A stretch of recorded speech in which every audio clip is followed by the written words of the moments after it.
To Brother Zander Philip. We had our Bible reading. It's taken from Leviticus chapter 23, verses 1 through 14. Let's give him our attention.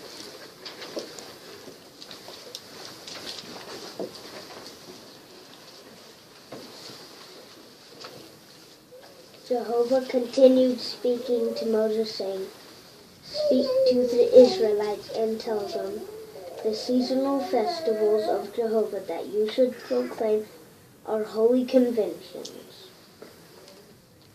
These are my seasonal festivals. 6 days' work may be done, but the seventh day is a Sabbath of complete rest, a holy convention. You may not do any sort of work. It is to be a Sabbath to Jehovah wherever you dwell. These are the seasonal festivals of Jehovah, holy conventions that you should proclaim at the times appointed for them. In the first month, on the 14th day of the month, at twilight, is the Passover to Jehovah. On the 15th day of this month is the festival of unleavened bread to Jehovah. 7 days you should eat unleavened bread. On the first day, you will observe a holy convention. You should not do any hard work, but you are to present an offering made by fire to Jehovah for 7 days. There will be a holy convention on the 7th day. You should not do any hard work. Jehovah continued to speak to Moses, saying, "Speak to the Israelites and tell them, when you eventually come into the land that I am giving you and you have reaped its harvest, you must bring a sheaf of the first fruits of your harvest to the priest. And he will wave the sheaf back and forth before you to gain approval for you.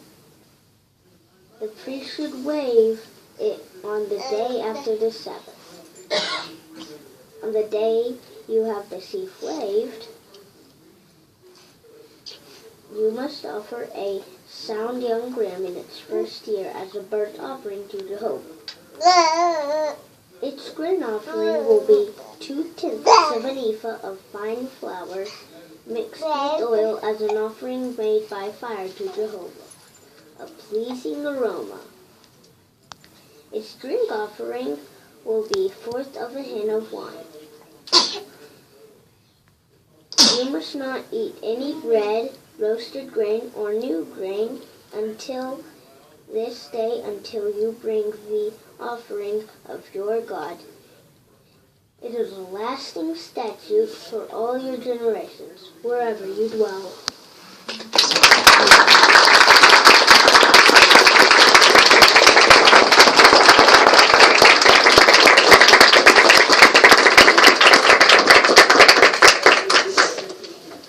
Zander, that was an excellent reading.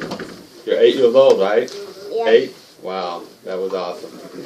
You know, one thing that I really enjoyed about your reading was how accurate you read it. You were obviously well prepared. You knew what you were reading. In fact, in the Ministry School Book on page 83, and if you have your book, I invite you to follow along as well, under the box where it talks about why it's important, it says, "Careful and correct reading is a fundamental part of conveying accurate knowledge of Bible truth." And you know, it also said that God's Word contains priceless knowledge that is available from no other source. And so when we read the Bible, not only in the ministry, but here on the stage, we have to take that seriously. In fact, our desire to convey that accurate knowledge really influences how we read those verses from the Bible. And so it was obvious that you had that desire, and you certainly conveyed that to us. So thank you for that. Very nice reading. That was just your first talk. We look forward to many more, okay?